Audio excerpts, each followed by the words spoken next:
यहाँ लगानी है। अगर आप चाहे तो 4 अलग अलग बत्ती बनाकर चौमुखी दीपक तैयार करें, अन्यथा 2 लंबी बनाकर भी 4 बत्ती का दीपक बनकर तैयार कर सकते हैं। इसके बाद इस यम दीपक को सबसे पहले हमें अपने घर के अंदर जलाकर इसकी पूजन करना होता है। उसके बाद इस दीपक को हम अपने घर के बाहर जलाकर रखते हैं। तो सबसे पहले आप अपने घर में किसी भी एक अच्छे स्थान को देखकर उस जगह को साफ करके वहां पर सबसे पहले आटे से एक स्वास्तिक बना लीजिए या रंगोली बना लीजिए। अब इस स्वास्तिक के ऊपर आप अपने इस दीपक को रख दीजिए। महाराज, अब इस दीपक के अंदर आपको सरसों का तेल भर देना है, क्योंकि यम का दीपक सरसों के तेल से ही जलाया जाता है और दीपक आपको सरसों के तेल से फुल भरना है, क्योंकि ये दीपक ज्यादा समय तक जलना रहता है। महाराज, अब यम देवता का आवाहन करके आप अपने इस चौथमुखी दीपक को अपनी माचिस से जला दीजिए। अब सबसे पहले महाराज आपको यम दीपक का रौली कुंकू से तिलक करना है और इसके बाद में चावल समर्पित कर देंगे और चावल आप दीपक के अंदर ही डाल सकते हैं और उसके बाद आप कुछ काले तिल के दाने भी तेल के अंदर डाल दीजिए। काला तिल ना हो तो सफेद तिल भी ले सकते हैं। महाराज, इसके बाद में कौड़ी आपको लेना है जो मार्केट में आसानी से मिल जाएगी और वह भी आपको इस दीपक के अंदर डालना है। इसके बाद में दीपक के अंदर आपको एक सिक्का भी डालना है। इसके बाद में भोग के रूप में दीपक के अंदर ही आप खील समर्पित कर देंगे और दीपक के आसपास आप फूल भी चढ़ा देंगे।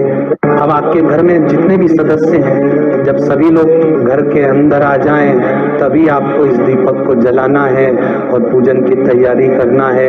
महाराज, अब आपके घर के सभी सदस्य हाथ में एक सिक्का लेकर इस दीपक की परिक्रमा हाथ से ही करके इस सिक्के को दीपक के पास में रखेंगे।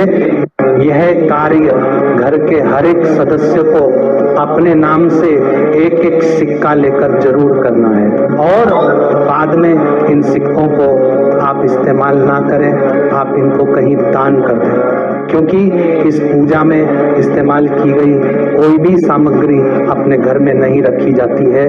तो इस बात का ध्यान रखें। और महाराज, ये सिक्का आप 1 या 2 रुपए, 5 या 10 रुपए का कोई भी ले सकते हैं। आप कुछ समय दीपक के सामने हाथ जोड़कर प्रार्थना करें कि घर में कभी भी कोई एकदम से अनहोनी ना हो और उसके बाद में 1 लोटा जल दीपक के पास में ही रखें और उस लोटे में से थोड़ा सा जल लेकर दीपक के ऊपर से वार दें। अब इतनी ही पूजन आपको अपने घर के अंदर इस दीपक की करना है। महाराज, अब आप एक थाली के अंदर चावल भर कर रखें। आप चाहे तो गेहूं, जो बाजरा, कुछ भी ले सकते हैं और बाद में इस अनाज को दान किया जाता है। महाराज, अगर आप कोई अनाज नहीं रखना चाहते तो आप एक थाली में फूलों को सजाकर और खील रखकर उन फूलों के ऊपर आप इस दीपक को विराजमान कर सकते हैं। और अब आप इस दीपक को अपनी उस थाली के अंदर रख लें और उठाकर सीधा अपने घर के दरवाजे के बाहर आ जाएं।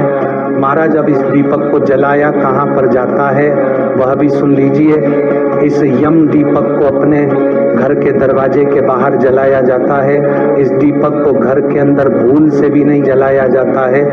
इस दीपक को घर के बाहर दक्षिण दिशा की तरफ करके जलाना चाहिए। अब अगर आप लोग फ्लैट में या किराए के घर में रहते हैं तो आपका जो मेन दरवाजा है, जहां तक आपका किराए का घर या फ्लैट है, तो उस दरवाजे के बाहर आप इस दीपक को जला सकते हैं। ध्यान रखें कि यह दीपक आपके घर की दरवाजे के बाहर दक्षिण दिशा में ही जलाना है। महाराज, अब जब भी आप इस दीपक को अपने घर के दरवाजे के बाहर जिस जगह पर जलाएं, वहां पर सबसे पहले कुछ फूलों की पंखुड़ियां रखें और थोड़ी सी खीर या चावल आप वहां पर रखें। अब इन फूलों के ऊपर अपने इस यम दीपक को रख दें और हाथ जोड़कर प्रार्थना करें कि हे यम देवता, जिस तरीके से ये दीपक चारों दिशाओं में अपना प्रकाश फैला रहा है, इस तरह से चारों दिशाओं से आने वाली मुसीबत को आप हमारे घर से दूर रखना और हमारे घर